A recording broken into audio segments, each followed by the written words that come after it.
আসসালামু আলাইকুম dear SSC students. Next gen ইনস্টিটিউটসে সবাইকে ওয়েলকাম করছি। তোমাদের জন্য আমরা কিন্তু নিয়মিতভাবে ইংরেজি প্রথম পত্র দ্বিতীয় পত্রের ক্লাসগুলো অ্যারেঞ্জ করছি। তারই ধারাবাহিকতায় আজকে আমরা রাইট ফর্মস অফ ভার্বস এর ক্লাস নিয়ে এসেছি।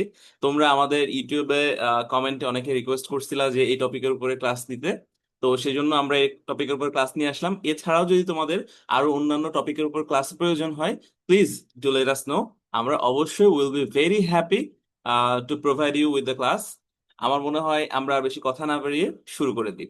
প্রথমেই এই যে এই টপিকটা নিয়ে স্টুডেন্টদের মধ্যে একটা ভয়ের ব্যাপার আছে, হ্যাঁ। প্রথমে আমি একটু জিনিসটা খোলসা করে দিতে চাই। রাইট ফর্ম ভার্ব এমন একটা টপিক, এইটা আমাদের এসএসসি লাইফে, ইভেন এইচএসসি তে, অ্যাডমিশনে, বিসিএস, বিভিন্ন কম্পিটিটিভ এক্সাম, সব জায়গায় কিন্তু এই টপিকটা কনস্ট্যান্ট মানে আছেই। তো এসএসসির সাথে এইচএসসি না একটা ফান্ডামেন্টাল পার্থক্য আছে। তোমরা যারা এসএসসি স্টুডেন্ট তারা অলরেডি জানো আমাদের এসএসসি তে কিন্তু এটা মানে গ্যাপ ফিলিং টাইপের আসে। মানে এরকম ভাবে প্রশ্নটা দেওয়া থাকে, যেমন ঢাকা বোর্ড 2025-এর প্রশ্ন যদি আমরা দেখি, উপরে একটা বক্স দেওয়া থাকে, বক্সের মধ্যে আমাদের এই ভার্ব গুলা দেওয়া থাকে। তো এখানে আমাদের না একটু কঠিন, আমি বলবো কম্পারেটিভলি এইচএসসি তুলনায়। মানে এইচএসসি তে একটু সহজ, কিভাবে বিষয়টা একটু বুঝিয়ে বলছি। এইচএসসি তে অলরেডি আমাদের কিন্তু ওই ভার্বটা দেয়া থাকে, মানে কোন ভার্বটা বসবে কোন গ্যাপে, সেটা কিন্তু অলরেডি সেটা দেয়া থাকে। যেমন এইরকম ভাবে, হি ওয়ার্ক ভেরি হার্ড। তো আমাদের এই জায়গাতে যে ভার্ব ওয়ার্ক, এটা কিন্তু দেয়া আছে। জাস্ট আমাদের যেটা করতে হবে এখন, ওয়ার্ক ভার্বের রাইট ফর্মটাকে ব্যবহার করতে হবে। তো এখানে হবে ওয়ার্কস। কিন্তু এসএসসির ক্ষেত্রে যদি আমরা দেখি, এসএসসির ক্ষেত্রে কিন্তু এখানে যে ওয়ার্ক ভার্বটা হবে, সেটা আগে আমাকে বক্স থেকে খুঁজে বের করতে হয়। ঠিক আছে? তাহলে আমাদের এখানে কিন্তু দুইটা ধাপ আছে। এক, বক্স থেকে সঠিক ভার্বটা খুঁজে বের করা। তারপরে দ্বিতীয় লেয়ারে যে তখন ওই ভার্বটা আসলে কোন ফর্মটা হবে, সেইটা হচ্ছে আমাদেরকে খুঁজে বের করতে হয়। সো এসএসসি তে এই জিনিসটা কম্পারেটিভলি একটু কঠিন। তারপরে আমি বলবো যে আমাদের আজকের ক্লাসে আমরা রাইট ফর্ম ভার্বটা চেষ্টা করব পুরা বেসিক থেকে শেখার জন্য। এই ক্লাসের আসলে দুইটা পার্ট থাকবে। একটাতে আমরা বেসিক নিয়মগুলো আলোচনা করব, আর একটাতে আমরা কিছু বোর্ড প্রশ্ন সলভ করব। শুধু সলভ না, আমরা অ্যানালাইসিস সহ সলভ করব। তো চলো তাহলে শুরু করি। প্রথমেই রাইট ফর্ম অফ ভার্ব বোঝার জন্য আমাদের আগে বুঝতে হবে যে রাইট ফর্ম অফ ভার্বের বাংলাটা কি আসলে।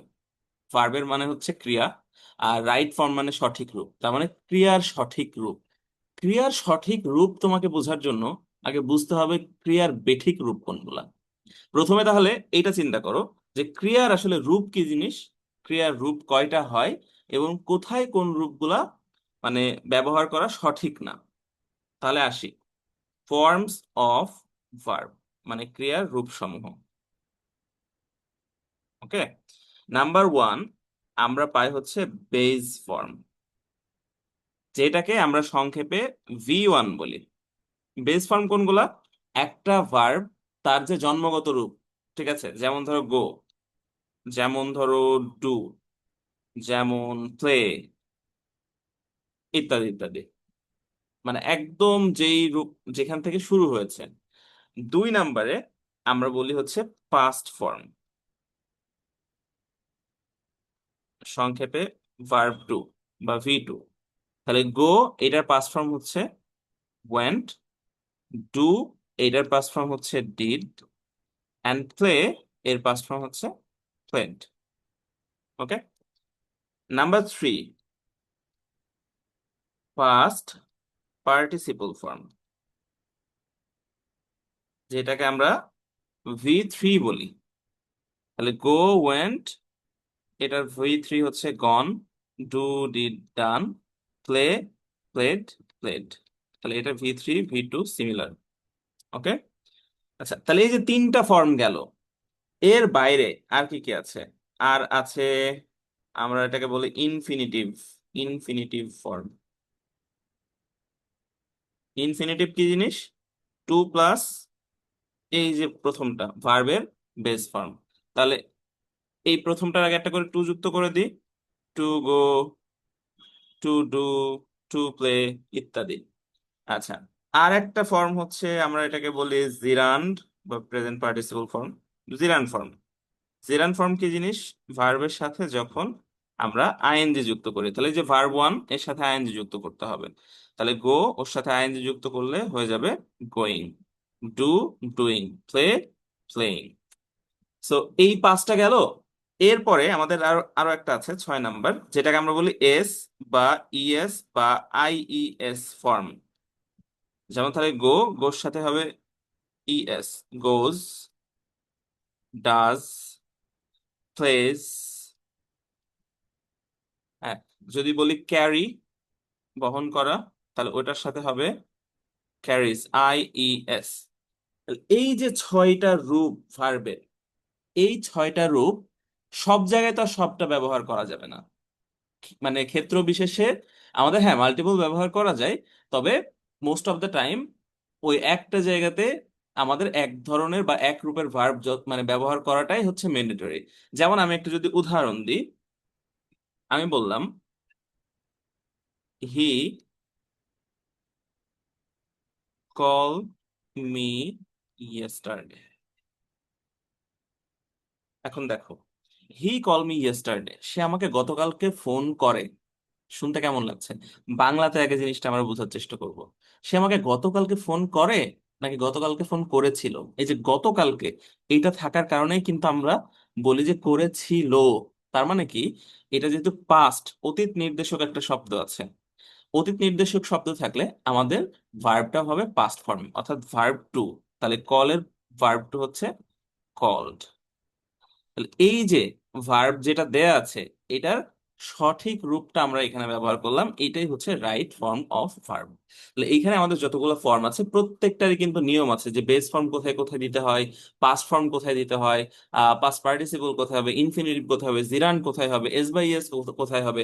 এইগুলা সঠিকভাবে আমাদের প্যাসেজের মধ্যে, বাক্যের মধ্যে ব্যবহার করতে পারাটাই হচ্ছে রাইট ফর্মস অফ ভার্ব।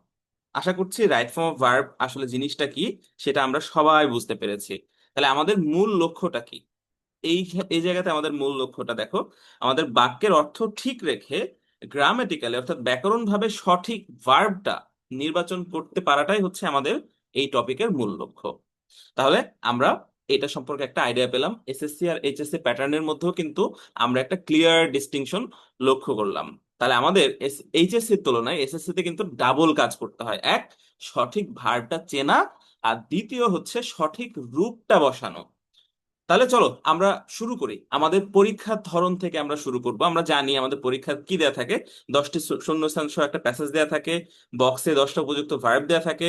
প্রয়োজন অনুযায়ী একটা ভার্ব একাধিকবার হয়তো ব্যবহার করা যেতে পারে, তবে এটা সাধারণত হয় না আমি যতটা দেখেছি। আর উত্তরে শুধুমাত্র সঠিক ভার্বটা লিখলেই চলে, পুরা প্যাসেজ তোলার প্রয়োজন নেই। অনেকে দেখেছি পুরা প্যাসেজ তুলে দিয়েছে, তো এখানে শুধু শুধু তোমার ভ্যালুয়েবল টাইমটা ওয়েস্ট করার কোনো প্রয়োজন নেই। আর আমাদের মার্ক ডিস্ট্রিবিউশন হচ্ছে প্রত্যেকটা সঠিক উত্তরের জন্য আমরা যদি 1 নাম্বার করে ধরি তাহলে 10 নাম্বার, যদি 0.5 করে আসে, এটা আমাদের তো প্রশ্নের মধ্যে দেয়াই থাকে, 0.5 করে আসলে সেটা হচ্ছে 5 নাম্বারের প্রশ্ন। এখন আমরা প্রথমে টেকনিক নিয়ে আলোচনা করব। আমাদের যে রাইট ফর্ম ভার্বের প্রশ্নটা যখন আমরা সলভ করব, তখন আমাদের টেকনিক ওয়ান শুড বি, প্রথমে আমাদের প্যাসেজের অর্থটা বুঝতে হবে। তাহলে শূন্যস্থান পূরণ করা শুরু করে দিব না প্রশ্ন পাওয়ার সাথে সাথেই। আমরা শুরু করার আগে প্যাসেজটা অন্তত 2বার পড়বো। আর বলতে পারো যে স্যার 2বার পড়তে গেলে তো অনেক সময় চলে যাবে। আসলে পড়তে মানে বলার মানে এই না যে আমরা প্রত্যেকটা ওয়ার্ড বাই ওয়ার্ড ধরে ধরে পড়বো। স্কিমিং বলে একটা বিষয় আছে। স্কিমিং মানে হচ্ছে আমরা যে একবার চোখ বুলাইলে আমরা অন্তত বুঝতে পারি যে এটার থিমটা কি, এটা কি নিয়ে লেখা হয়েছে। তো এটা কেন দরকার? এটা এই কারণে দরকার, আমরা যদি দেখি যে প্যাসেজটা কোনো একটা হিস্টোরিক্যাল ইভেন্ট মানে ঐতিহাসিক কোনো ঘটনা নিয়ে লেখা, তাহলে অবশ্যই বুঝবো ঐতিহাসিক ঘটনা, এটা তাহলে পাস্ট টেন্স। তাহলে আমরা মোস্ট অফ দা ভার্বস এটা আগে থেকে বুঝে যাব যে এটা পাস্ট ফর্মে হবে। তাহলে এইটাকে আমরা স্ট্যান্ডার্ড ধরে কিন্তু আমাদের প্যাসেজটা সলভ করতে শুরু করব। যদি দেখি যে না, কোনো জেনারেল স্টেটমেন্ট দেওয়া হচ্ছে, চিরন্তন সত্য, হ্যাঁ বর্তমান কোনো পরিস্থিতি, তাহলে প্রেজেন্ট টেন্স। যদি দেখি না ভবিষ্যতে প্ল্যান নিয়ে কথা হচ্ছে, তাহলে ফিউচার টেন্স। তো এইভাবে আমাদের প্যাসেজের থিমটা বা মূল ভাবটা বুঝতে পারলে কিন্তু আমাদের অর্ধেক কাজ সহজ হয়ে যায়। তাহলে এইটা হচ্ছে আমাদের ফার্স্ট স্ট্র্যাটেজি। আমাদের সেকেন্ড স্ট্র্যাটেজি হচ্ছে আমরা উপযুক্ত যে ভার্বটা বক্সে থেকে সেটাকে নির্বাচন করব। কিভাবে নির্বাচন করব?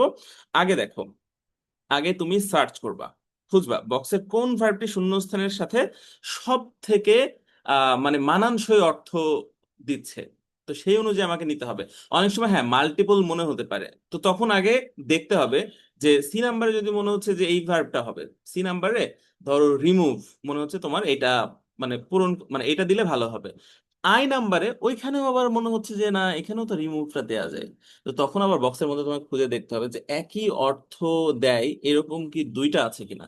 যদি দুইটা থাকে তাহলে তুমি যে কোনো একটা যে কোনো জায়গায় বসালেই হবে, কোনো সমস্যা নেই। তাহলে প্রথমে আমরা সেটা খুঁজে বের করব। এরপরে প্রসেস অফ এলিমিনেশন। হ্যাঁ, আমাদের মনে করো যে এ বি সি ডি আমরা এগুলো অলরেডি করে ফেলেছি। তাহলে আমরা যখন ই নাম্বারের উত্তর দেখব, তখন এ বি সি ডি যে বক্সের মধ্যে আমি যেগুলো অলরেডি হয়ে গেছে সেগুলোকে বাদ দিয়ে তারপরে দেখব। তাহলে এইটাতে আমাদের কি হবে, আমার হচ্ছে ব্রেনও এত বেশি মানে ক্লগড হয়ে যাবে না। আবার আমরা খুব সহজেই কিন্তু মানে যেগুলো কেটে দিয়েছি ওর বাইরে যেগুলো বেঁচে আছে সেখান থেকে আমরা সহজেই আমাদের উত্তরটা নির্বাচন করতে পারবো। অ্যান্ড ফাইনালি আমরা যাচাই করব যে আহ বাক্যটা কি অ্যাক্টিভ ভয়েস নাকি প্যাসিভ ভয়েস। এটা কিন্তু গুরুত্ব দিয়ে দেখতে হবে, আমরা একটু পরে ভয়েসের বিষয়টাতে আসছি।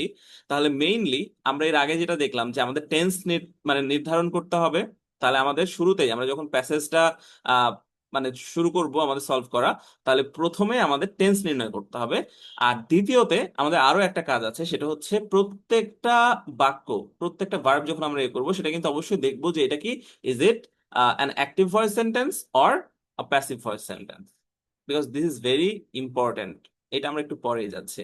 তাহলে প্রথমেই আমরা যেটা দেখব ভার্বের টাইপ। দেখো, সাবজেক্টের সাথে মিল রেখে কিন্তু আমাদের ভার্বটাকে দিতে হবে। এটাকে সাবজেক্ট ভার্ব এগ্রিমেন্ট বলে, যে সাবজেক্ট যদি সিঙ্গুলার হয় ভার্ব সিঙ্গুলার হবে, সাবজেক্ট যদি প্লুরাল হয় ভার্ব প্লুরাল হবে। যেমন সিঙ্গুলার সাবজেক্ট কোনগুলা, এই যে হি, শি, ইট, এইগুলো তো সব থার্ড পার্সন সিঙ্গুলার নাম্বার। পাশাপাশি আই, এটাও হচ্ছে সিঙ্গুলার। ইউ যদি একজনকে বোঝাই এটাও সিঙ্গুলার। আর অন্যান্য যত নাউন আছে, যত আমাদের এই যে রানা মানে নেম, অ্যাকচুয়ালি প্রপার নাউন আর কি, এইগুলো কিন্তু সব সিঙ্গুলার। তাহলে আমাদের ভার্ব গুলো তো সিঙ্গুলার হবে। তাহলে রানার সাথে রানা ইজ, রানা আর কিন্তু দেয়া যাবে না। আর আয়ের সাথে হয় I am, I were, I are, এরকম কিন্তু দেয়া যাবে না। অন্যদিকে প্লুরাল সাবজেক্টের সাথে প্লুরাল ভার্ব হবে, যেমন দে, উই, তারপরে পিপল, এগুলো সব কি plural. So are, have, were, এটা আমাদের মাথায় রাখতে হবে। আর আরেকটা জিনিস, আনকাউন্টেবল যত নাউন আছে, আনকাউন্টেবল মানে যে সমস্ত নাউনকে গণনা করা যায় না বা গণনা করা হয় না, অর্থাৎ আমরা ধরতে পারি অ্যাবস্ট্রাক্ট নাউন, ম্যাটেরিয়াল নাউন, এগুলো সব আনকাউন্টেবল নাউন হয়। অ্যাবস্ট্রাক্ট নাউন কোনগুলা, যেগুলো অনুভূতির নাম, হ্যাঁ ধরা ছোঁয়া যায় না। যেমন তুমি বলতে পারো অনেস্টি, এখন honesty are the best policy তো আমরা বলি না, honesty is the best policy বলি। তো অনেস্টি, লাভ, হেট্রেড, তারপরে এই যে দেখো ইয়ার, ওয়াটার, নিউজ, এগুলো সব কি, সব আনকাউন্টেবল, অর্থাৎ এগুলো হচ্ছে সিঙ্গুলার হিসেবে আমরা ধরবো। এগুলো ভার্বটা হচ্ছে সিঙ্গুলার হবে। যেমন দ্য নিউজ আর ট্রু, এরকম বলা যাবে না, সংবাদটি সত্য, দ্য নিউজ ইজ ট্রু। তাহলে প্রথমে আমরা এটা মাথায় রাখলাম যে সাবজেক্ট ভার্ব এগ্রিমেন্ট ঠিক রাখতে হবে। সাবজেক্ট সিঙ্গুলার হলে ভার্ব সিঙ্গুলার হবে, সাবজেক্ট প্লুরাল হলে ভার্ব প্লুরাল হবে। আচ্ছা, এবার আসো আমাদের ওই যে 6 নাম্বার ভার্বের যে রূপটা দেখেছিলাম না, এস বা ইএস বা আইএস রূপ, সেটা কোথায় অ্যাপ্লিকেবল। সেটা হচ্ছে, আমরা একটু আগে পার্সন দেখেছি right, third person singular number. So third person singular number কোনগুলা, আই আর উই ওটা first person, you second person. তাহলে আই, উই, ইউ, এই তিনটা বাদ দিয়ে পৃথিবীর যা কিছু আছে সব থার্ড পার্সন। এই থার্ড পার্সনের মধ্যে আবার সিঙ্গুলার নাম্বার কোনগুলা, হি, শি, হি হচ্ছে মাস্কুলিন জেন্ডার, শি হচ্ছে ফেমিনিন জেন্ডার, আর ইট হচ্ছে নিউট্রাল জেন্ডার মানে কোনো বস্তুকে বোঝানোর জন্য। আর এছাড়া কোনো নাম, যে নেম মানে কি প্রপার নাউন, হ্যাঁ, যেমন সাইদ, নাহিদ, সাব্বির, আরাফাত, ঠিক আছে, নূর, ফারাবি, এগুলো সব কি মানুষের নাম। তাহলে এইগুলা হচ্ছে আমরা সব থার্ড পার্সন সিঙ্গুলার নাম্বারের মধ্যে ধরবো। থার্ড পার্সন কিন্তু আরো আছে, যেমন দে, এটাও কিন্তু থার্ড পার্সন কিন্তু এটা প্লুরাল, একের অধিক, তাহলে এটা অ্যাপ্লিকেবল না। তাহলে আমরা দেখবো সেন্টেন্সটা যদি প্রেজেন্ট ইনডিফিনিট টেন্সে থাকে তাহলে এই রুলটা অ্যাপ্লিকেবল। অনেকেই আসলে মনে করে যে এই হি, শি, ইট, যে কারো নাম, এটা দেখা মাত্রই ভার্বের সাথে এস বা এস যুক্ত করে দিব। এটা কিন্তু আসলে ট্রু না। কারণ কি, আমরা যদি একটু লক্ষ্য করি, আমরা যদি এরকমটা দিই যে হি, ধরো এইটা হচ্ছে আমাদের ভার্ব দেওয়া আছে, রাইট ফর্ম অফ ভার্বে।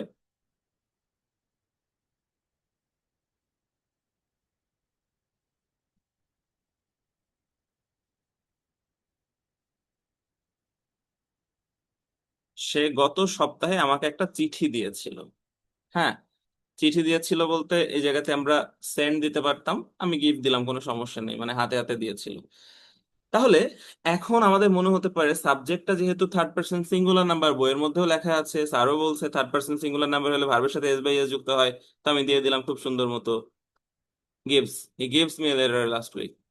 কিন্তু আমরা যদি একটু লক্ষ্য করে দেখি, এই যে লাস্ট উইক, এটা কিন্তু আমাদের টেন্স মার্কার, মানে টেন্স নির্ধারক একটা শব্দ, একটা ফ্রেজ। লাস্ট উইক দিয়ে বুঝে গত সপ্তাহ, গত সপ্তাহ মানে যেটা অলরেডি হয়ে গেছে, তার মানে পাস্ট। পাস্ট হলে আমাদের ভার্বটা তো V2 হওয়ার কথা, তাহলে এটা হবে হচ্ছে গেভ। ওকে, তাহলে আমরা এটা অবশ্যই মাথায় রাখবো যে এই যে নিয়মটা, যে সাবজেক্টটা থার্ড পার্সন সিঙ্গুলার নাম্বার হলে ভার্বের সাথে এস বা এস বা আইএস যুক্ত হবে, এইটা only applicable when the tense is present indefinite tense. তাহলে প্রেজেন্ট ইনডিফিনিট টেন্স কখন হয়, এটা আমাদের একটু বুঝতে হবে। প্রেজেন্ট ইনডিফিনিট টেন্স খুব ইজি। প্রেজেন্ট ইনডিফিনিট টেন্স হচ্ছে যখন চিরন্তন সত্য কোনো কিছু বোঝায়, যখন হ্যাবিচুয়াল কোনো ফ্যাক্ট বোঝায়, মানে অভ্যাসগত কোনো কাজ যেটা প্রতিদিন করছে, প্রতিনিয়ত, হ্যাঁ, যেখানে এভরিডে শব্দটা আছে, অলওয়েজ শব্দটা আছে, ঠিক আছে, রেগুলারলি আছে, ডেইলি আছে, এই সমস্ত শব্দ থাকলে বুঝতে হবে যে এটা প্রতিদিনের কাজ, সুতরাং এটা আমাদের হ্যাবিচুয়াল কাজ বোঝাচ্ছে, তাহলে এটা প্রেজেন্ট ইনডিফিনিট টেন্স। ধরো the sun rises in the east, সূর্য পূর্ব দিকে ওঠে, এটা একটা চিরন্তন সত্য বাক্য। তো চিরন্তন সত্য বাক্য, অভ্যাসগত কোনো কাজ, এছাড়া জেনারেল স্টেটমেন্ট, যেমন জেনারেল স্টেটমেন্ট কি, চাল থেকে ভাত হয়, তো এটা একটা সাধারণ বক্তব্য। তো এইগুলা সব সময় প্রেজেন্ট ইনডিফিনিট টেন্স। তো এই সমস্ত ক্ষেত্রে আমরা যদি দেখি সাবজেক্টটা থার্ড পারসন সিঙ্গুলার নাম্বার, তাহলে আমরা ভার্বের সাথে এস বাই ইয়েস বা আইএস যুক্ত করে দিব। যেমন he always speaks the truth. কেন এখানে স্পিক্স হলো, দেখো সাবজেক্টটা third person singular number he, আর আমরা কিভাবে বুঝলাম এটা প্রেজেন্ট টেন্সে আছে, বিকজ এই যে অলওয়েজ, অলওয়েজ দেয়া মানে কি, আর বুঝতেই পারছি যে এটা সব সময় হয়, তার মানে অভ্যাসগত জিনিস। তাহলে এখানে আমরা অবশ্যই ভার্বের সাথে এস যুক্ত করেছি। মাদার কুকস ডেলিশিয়াস ফুড, তাহলে মানে মা সব সময় মজাদার খাবার রান্না করে, এটা একটা জেনারেল স্টেটমেন্ট, সাধারণ বক্তব্য। মানে এমন না মা আগে মজাদার খাবার রান্না করতো বা ভবিষ্যতে করবে, এমনিতেই করে, নর্মালি, এটা একটা নর্মাল স্টেটমেন্ট। ওকে, আচ্ছা, তারপরে আমরা যদি দেখি এইটা, আমরা এই জায়গাতে কি ভুলটা বের করতে পারছি, why this sentence is grammatically inaccurate. They plays cricket, কেন হলো না, কারণ আমাদের সাবজেক্টটা প্লুরাল। প্লুরাল সাবজেক্টে তো অবশ্যই সিঙ্গুলার ভার্ব হবে না, যেই ভার্বগুলো শেষে এস থাকে সেগুলো সিঙ্গুলার। হ্যাঁ, মানে একদম নর্মাল বেস ফর্মের কথা বলছি না, এই যে বেস ফর্মের সাথে লাস্টে এস, এস, এস। ইভেন আমরা যদি অক্সিলারি ভার্বের দিকেও তাকাই, ইজ, ওয়াজ, হ্যাজ, ডাজ, এই যে প্রত্যেকটা, প্রত্যেকটা শেষে কিন্তু এস আছে, এগুলো কিন্তু সব সিঙ্গুলার। অন্যদিকে আমরা যদি দেখি আর, আমরা যদি দেখি ওয়্যার, আমরা যদি দেখি ডু, হ্যাভ, কোনোটার শেষে কিন্তু এস নেই। তো এইভাবেও কিন্তু আমরা মাথায় থাকতে পারি, এস ফর সিঙ্গুলার, মানে এস দিয়ে শেষ হলে সেটা সিঙ্গুলার হয়। তাহলে আমরা সেকেন্ড নিয়মটা বুঝতে পারলাম। এখন থার্ড নিয়ম, এটা অলরেডি আমি বলেছি, চিরন্তন সত্য বা অভ্যাসগত যে সমস্ত, সেগুলো হচ্ছে প্রেজেন্ট ইনডিফিনিট টেন্স হয়। সো এটা আশা করছি আর রিপিট করতে হবে না। 4 নম্বরে আমরা যদি দেখি চলমান, চলমান মানে কি, যে জিনিসটা এখনো চলছে, কন্টিনিউয়াস। সো কন্টিনিউয়াস মানে আমরা জানি যে ভার্বের সাথে আইএনজি হয়, কন্টিনিউয়াস মানেই ভার্বের সাথে আইএনজি হয়। আর আইএনজি কখনো একা হতে পারে না, তার আগে অবশ্যই আমরা সাবজেক্ট পার্সন অনুযায়ী বি ভার্ব নিতে হবে। হ্যাঁ, বি ভার্ব কি, বি ভার্ব হচ্ছে এই যে am, is, are, was, were, shall be, will be, can be, could be, যত কিছু বি দিয়ে শেষ হবে, যত কিছু বিন দিয়ে শেষ হবে, বিং দিয়ে শেষ হবে, আর অ্যামিজার ওয়াজার এগুলো তো আছেই, এগুলো সবই হচ্ছে বি ভার্ব। তো এই বি ভার্ব প্লাস ভার্বের সাথে আইএনজি যুক্ত হলে আমরা মাথায় রাখবো সেটা হচ্ছে প্রেজেন্ট, মানে প্রেজেন্ট কন্টিনিউয়াস টেন্স হচ্ছে কি, অ্যামিজার, এটা হচ্ছে প্রেজেন্ট অক্সিলারি, ঠিক আছে, বি ভার্বের মধ্যে। তাহলে ওইটার সাথে যদি আইএনজি যুক্ত হয় তাহলে সেটা প্রেজেন্ট কন্টিনিউয়াস টেন্স। ওয়াজ ওয়্যার এর সাথে যদি আইএনজি যুক্ত হয় ভার্বের সাথে, তাহলে সেটা হবে past continuous tense. Shall be will B plus ভার্বের সাথে আইএনজি হলে সেটা হবে ফিউচার কন্টিনিউয়াস টেন্স। আচ্ছা, তাহলে এখন আমরা যেটা নিয়ে কাজ করছি আমাদের রুলস 4-এ, সেটা হচ্ছে প্রেজেন্ট কন্টিনিউয়াস টেন্স কখন আমরা কিভাবে বুঝবো। যদি ওই বাক্যটার মধ্যে এই সমস্ত মার্কার গুলা থাকে। মার্কার গুলা মানে হচ্ছে যেগুলা দিয়ে আমরা আসলে বুঝতে পারি, হ্যাঁ, যেগুলো মার্ক করে দেয় টেন্সটাকে। যেমন নাও, নাও মানে এখন। এখন মানে তো বুঝতেই পারছি তাহলে যে জিনিসটা এখন চলমান আছে। অ্যাট দিস মোমেন্ট, এই মুহূর্তে, সেম জিনিস। অ্যাট প্রেজেন্ট, তাহলে বর্তমানে। তাহলে এরকম আর কি কি আছে, আরো আছে যেমন কারেন্টলি। মানে আমরা আসলে ওটা অর্থ দেখলেই তো বুঝতে পারবো যে এটা বর্তমানকে বোঝাচ্ছে। তাহলে এরকম যদি থাকে তাহলে আমরা মাথায় রাখবো যে অবশ্যই আমরা ভার্বের আইএনজি ফর্মটা ব্যবহার করব, এবং তার আগে যাতে আমাদের বি ভার্বটা দেওয়া যায়। তাহলে এইটা যদি একটু চিন্তা করি, এই যে now we are living in the age of science, এখন আমরা বিজ্ঞানের জামানাতে, বিজ্ঞানের যুগে বসবাস করছি। তাহলে এই জায়গাতে আমরা এই যে নাও থাকার কারণে বুঝতে পারলাম যেটা কন্টিনিউয়াস। তাহলে এখানে যদি চিন্তা করি, এইচএসসি লেভেলে এরকম দেয়া থাকতো লিভ, তাহলে আমরা বুঝে নিতে হতো যেহেতু নাও তার মানে কন্টিনিউয়াস। কন্টিনিউয়াস মানে হচ্ছে এই ভার্বের সাথে আইএনজি হবে। আর আইএনজি কখনো একা হতে পারে না, এর আগে একটা বি ভার্ব লাগবে। তাহলে আমাদের সাবজেক্ট হচ্ছে উই। তাহলে উই এর সাথে তো ইজ হয় না, হয় এম হয় না, হয় হচ্ছে আর। তাহলে we are living, we are living in the age of science. আমি যদি আর একটা উদাহরণ দিই তাহলে এটা ক্লিয়ার হয়ে যাবে। আই গো টু কলেজ নাও। আচ্ছা, এখানে যদি নাও না থাকতো তাহলে আমি শুধু শুধু বলতে পারতাম আই গো টু কলেজ, আমি কলেজে যাই। এটা পারফেক্টলি মানে ফাইন একটা সেন্টেন্স। বাট যখনই নাও থাকবে তখনই এটা নির্দেশ করছে কি যে এটা বর্তমানে চলমান রয়েছে, মানে আমি এখন যাচ্ছি। ওকে, তাহলে আমরা এটা থাকার কারণে ভার্বটা আইএনজি করে ফেলবো। আর আইএনজি কখনো একা হতে পারে না, ঠিক আছে, কারণ এটা সেন্টেন্সে মানে অবশ্যই একটা ফাইনাইট ভার্ব লাগবে। তো এই যে going, verb plus ING, to plus verb one, verb three, এগুলো সব হচ্ছে নন ফাইনাইট ভার্ব। তাহলে আমরা এর আগে একটা বি ভার্ব, তো আয়ের সাথে বি ভার্ব কি হয়, আয়ের সাথে বি ভার্ব হয় এম। তাহলে I am going to college নাও।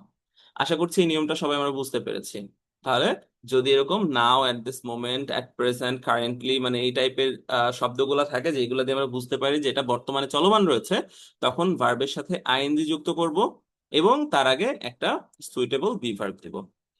তাহলে তোমরা কি ইতিমধ্যে বুঝতে পারছো ওই যে আমরা প্রথমে ভার্বের ফর্মগুলো নিয়ে আলোচনা করলাম যে কখন কোন ফর্মগুলো হবে, কখন বি মানে বেস ফর্ম হবে, কখন ভার্ব প্লাস আইএনজি ফর্ম হবে, সেগুলো কিন্তু সব একে একে চলে আসছে। রুল নাম্বার 5, যেই কাজগুলা মাত্র শেষ হয়ে গেল, আমরা কিন্তু প্রেজেন্ট পারফেক্ট টেন্সের সংজ্ঞাতে জানি। প্রেজেন্ট পারফেক্ট টেন্স কোনগুলা বলে, যে কাজটা ইতিমধ্যে শেষ হয়ে গেছে কিন্তু তার ফলাফলটা এখনো রয়ে গেছে, ফলাফলটা এখনো বর্তমান, সেগুলোর ক্ষেত্রে আমরা প্রেজেন্ট পারফেক্ট টেন্স ব্যবহার করি।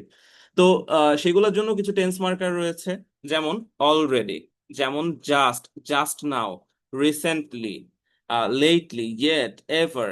এইগুলা যদি থাকে তাহলে আমরা বুঝে নেব সেটা প্রেজেন্ট পারফেক্ট টেন্স। আর প্রেজেন্ট পারফেক্ট মানেই, যেমন কন্টিনিউয়াস মানেই আমরা বলেছি ভার্ব প্লাস আইএনজি, ওইরকম পারফেক্ট মানেই হচ্ছে হ্যাভ, হ্যাজ বা হ্যাড, মানে টু হ্যাভ ভার্ব যেগুলা, প্লাস ভার্বের পাস্ট পার্টিসিপল ফর্ম মানে ভার্ব থ্রি, 3 নাম্বার ফর্মটা।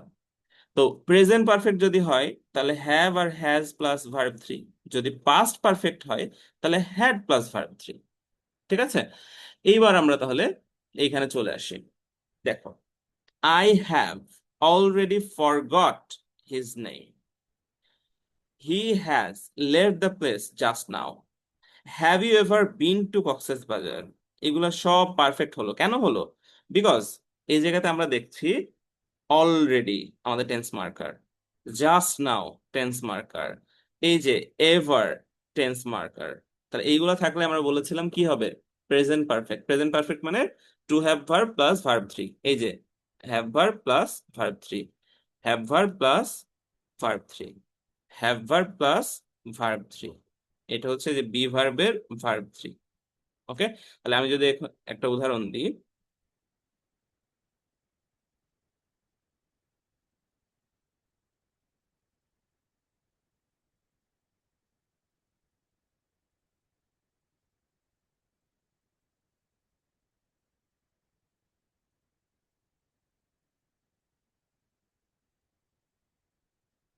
she completed the task just now। এই যে জাস্ট নাও, এটা থাকার কারণে আমরা বুঝতে পারছি যে এটা প্রেজেন্ট পারফেক্ট টেন্সকে নির্দেশ করছে, রাইট? তাহলে আমরা কি করবো? প্রেজেন্ট পারফেক্ট মানে এই যে ভার্বটা আছে এটা ভি3 হবে। তাহলে ভি3 হচ্ছে কমপ্লিটেড। আর ভি3 তো একা হবে না, ওর আগে অবশ্যই টু হ্যাভ ভার্ব বলবে। তো শি, এটা সিঙ্গুলার, সিঙ্গুলারের সাথে হ্যাভ হবে নাকি হ্যাজ হবে? সিঙ্গুলারের সাথে হ্যাজ হবে, এই যে লাস্টে এস আছে। যদি এখানে দে থাকতো তাহলে আমরা বলতাম they have completed, I have completed, you have completed. But she has, it has, he has, Rahim has. তাহলে এখানে আমাদের অবশ্যই এই জিনিসটা আশা করছি খেয়াল থাকবে।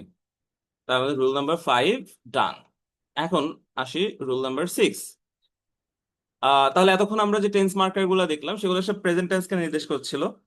প্রেজেন্ট ইনডিফিনিট টেন্সের ক্ষেত্রে আমি বলেছি যে রেগুলারলি, ডেইলি, ঠিক আছে, তারপরে হচ্ছে জেনারেলি, নর্মালি, এইগুলো যদি থাকে, এভরিডে, এগুলো যদি থাকে, অলওয়েজ, তাহলে সেটা প্রেজেন্ট ইনডিফিনিট টেন্সকে নির্দেশ করবে। তারপর আমরা দেখলাম যে at this moment, now, currently, এরকম যদি থাকে সেটা হচ্ছে প্রেজেন্ট কন্টিনিউয়াসকে নির্দেশ করবে। তারপর আমরা এর আগেরটাতে দেখলাম recently, already, just now, ever, এগুলো থাকলে প্রেজেন্ট পারফেক্ট নির্দেশ করবে। এখন অতীত নির্দেশক কিছু শব্দ আছে না?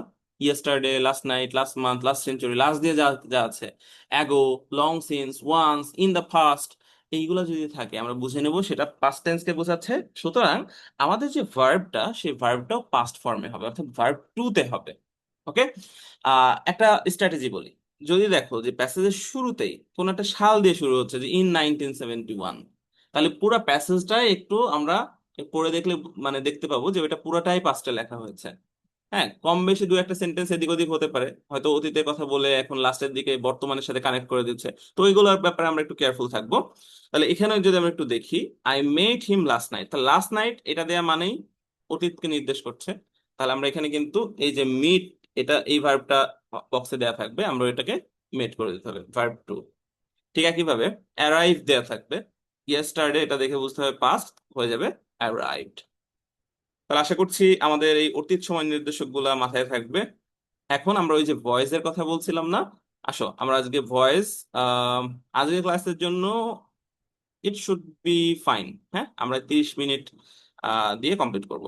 সো ভয়েসটা কি জিনিস? ছোটবেলা থেকে আমরা ভয়েস শিখছি, অ্যাক্টিভ ভয়েস, প্যাসিভ ভয়েস। হ্যাঁ, আমাদেরকে শেখানো হয় অ্যাক্টিভ থেকে প্যাসিভের নিয়ম হচ্ছে সাবজেক্ট অবজেক্ট হবে, অবজেক্ট সাবজেক্ট হবে, ভার্বের পাস্ট পার্টিসিপল ফর্ম হবে, তার আগে বি ভার্ব হবে, লাস্টে বাই থাকবে। এগুলো সব মাথা থেকে বের করে দাও। আগে কনসেপ্টটা বুঝো। অ্যাক্টিভ প্যাসিভ জিনিসটা হচ্ছে কি? আমাদের একটা বাক্যে সাবজেক্ট থাকে না, যাকে নিয়েই মূলত বাক্যটা গঠিত হয়, যার সম্পর্কে কোনো কিছু বলা হয়। তো এই সাবজেক্ট যদি ভার্বের কাজটা নিজে করতে পারে তাহলে সেটা অ্যাক্টিভ ভয়েস। আর যদি সে নিজে না করতে পারে, মনে হচ্ছে যে তাকে দিয়ে করানো হচ্ছে, হ্যাঁ, সে নিজে করছে না, তাকে দিয়ে করানো হচ্ছে, আহ তখন সেটা হচ্ছে প্যাসিভ ভয়েস। একটু সিম্পলি বুঝে নাও। আমি যদি এরকম বলি, আই প্লে ক্রিকেট, লক্ষ্য করো সাবজেক্ট হচ্ছে আই, ভার্ব হচ্ছে প্লে। তাহলে এই জায়গাতে প্লে মানে খেলা করা, খেলা করার কাজ সাবজেক্ট নিজে করতে পারে না। আই, এ তো মানুষ, আমি তো মানুষ, তাহলে মানুষ তো নিজে খেলতে পারে, তাহলে এটা হচ্ছে অ্যাক্টিভ ভয়েসের সেন্টেন্স। কিন্তু এখন যদি এরকম দিই, ক্রিকেট, ধরো এখানে রাইট ফর্ম ভার্ব দেওয়ার জন্য দিলাম প্লে ইন দা আফটারনুন, যে বিকেলে ক্রিকেট খেলা হয়। এখন লক্ষ্য করো এই যে খেলা, আর সাবজেক্ট হচ্ছে ক্রিকেট। ক্রিকেট কি নিজেই নিজের কি নিজেকে খেলতে পারে? ক্রিকেট তো খেলতে পারে না। তার মানে কি সাবজেক্ট ভার্বের কাজটা নিজে করতে পারছে না, তাহলে এটা প্যাসিভ। আর প্যাসিভ মানেই মাথায় রাখবা ভার্বের ভি3 হবে। ভি3 কি? প্লের ভি3 হচ্ছে প্লেড, আর তার আগে বি ভার্ব হবে, ওই যে কন্টিনিউয়াস টেন্সের মতো।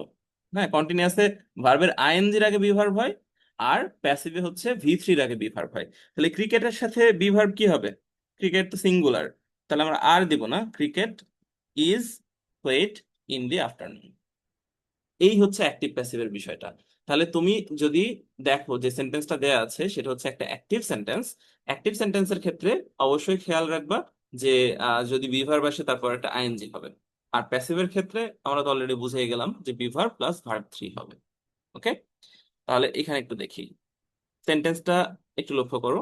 সাবজেক্ট দেয়া আছে English, English is our subject, English হচ্ছে একটা ভাষার নাম। আর ভার্বটা এখানে বক্সের মধ্যে ধরো দেওয়া ছিল স্পিক। এখন স্পিক বলা, কথা বলা। ইংলিশ, ইংলিশ কি নিজে নিজেকে বলতে পারে? অবশ্যই পারে না। তাহলে এটা একটা প্যাসিভ ভয়েস, প্যাসিভ ভয়েস হলে ভার্বের ভি থ্রি হবে। তাহলে স্পিকের ভি থ্রি হচ্ছে স্পোকেন, আর তার আগে বি ভার্ব হবে। তাহলে ইংলিশ যেহেতু সিঙ্গুলার তাহলে হয়ে যাবে is, English is spoken all over the world. Rice, আর ভার্ব হচ্ছে ইট। তাহলে রাইস নিজে নিজে খেতে পারে না, তাহলে প্যাসিভ। প্যাসিভ হলে ইটার ভি থ্রি ইটেন, আর তার আগে বি ভার্ব। রাইস যেহেতু সিঙ্গুলার ওই জন্য is, rice is eaten by us. দেখো, ট্রিজ গাছপালা, এটা আমাদের সাবজেক্ট। আর প্লান্ট রোপণ করা, গাছপালা তো নিজে নিজেকে রোপণ করতে পারে না, তাহলে এটা কি হবে? বুঝতেই পারছো, ভি থ্রি, তাহলে প্ল্যান্টেড, আর তার আগে বি ভার্ব হিসেবে আমরা নিয়ে এসেছি আর, কেন? কারণ সাবজেক্টটা হচ্ছে প্লুরাল। তাহলে trees are planted during monsoon. আশা করছি আমরা প্যাসিভ ভয়েসের যে বিষয়টা এটা বুঝতে পেরেছি, এটা আমাদের আর কখনো ভুল হবে না। সো উইথ দ্যাট আমরা আজকের ক্লাসের এই অংশটা শেষ করছি। আমরা আগামী দিন বাকি যে নিয়মগুলো, এবং এগুলো কিন্তু এক্সট্রিমলি ইম্পর্টেন্ট, এগুলা থেকে পরীক্ষাতে বেশিরভাগ প্রশ্নগুলো এসে থাকে। এইগুলোর পাশাপাশি আমরা যেটা করব সেটা হচ্ছে বোর্ড প্রশ্ন। এই যে দেখো, তোমাদের যে বোর্ড প্রশ্ন, ঢাকা বোর্ড, তারপরে ময়মনসিংহ বোর্ড, এগুলো সব অ্যানালাইসিস সহ আমরা হচ্ছে সলভ দিয়েছি। হ্যাঁ, এখানে ময়মনসিংহ বোর্ড আছে, ঢাকা বোর্ড আছে, রাজশাহী বোর্ড আছে। সো নেক্সট ক্লাসের জন্য please stay with our page. এবং তোমাদের আর কোন কোন টপিকের উপর ক্লাস লাগবে সেটা অবশ্যই আমাদেরকে জানিয়ে দিবে। আমাদের ইউটিউব চ্যানেল এবং ফেসবুক পেজের সাথে থাকবা। তোমাদের যে গ্রুপটা আছে, এসএসসির যেই কমিউনিটি গ্রুপটা আছে, সেখানে একটু প্রত্যেকদিন পোস্ট করবা। আর আহ, সবসময় দেখবা পোল কুইজ এগুলো পোস্ট করা হচ্ছে, সেখানে অংশগ্রহণ করবা। তো সবার জন্য শুভকামনা জানিয়ে আজকের ক্লাসটা এই পর্যন্তই। আসসালামু আলাইকুম।